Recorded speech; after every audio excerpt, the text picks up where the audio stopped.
Brian here with the Tech Tuesday. Get lots of questions on the Scalar battery pack, so I thought we'd show you a little bit behind the curtains. It all really starts with this. This is the battery cell, of which another 3,400 or so of these, and you've got a Scalar battery pack.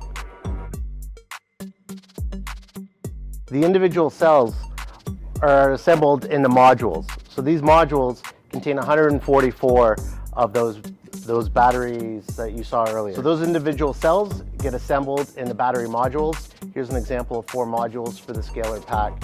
They're held in Delrin with collector plates on each side, and these have all been tested and balanced. It's important to have all the modules at the same voltage. And we'll go look at what we do next to them.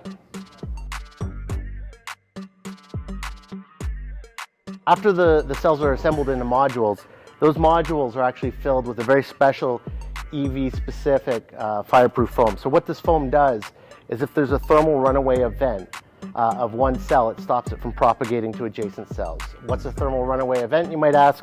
Well, a thermal event is when a battery gets too hot, either because of a short or a malfunction, or more likely an intrusion event and a bad crash. The anode and cathode, the barrier between them breaks down and they go into a thermal runaway. That's the big battery fire that everybody's worried about. This special foam stops it from being a very big event at all. So that's a very specific safety feature in the Scalar car. So 24 of those modules come together in the Scalar pack. Behind me is actually our Gen 1 pack. Being assembled tomorrow is our Gen 2 pack on this here. And we've got a Gen 3 pack actually already in design. We keep iterating and keep improving. Turns out motorsport really helps us develop. So that's what it is inside that big battery box down the center of the car.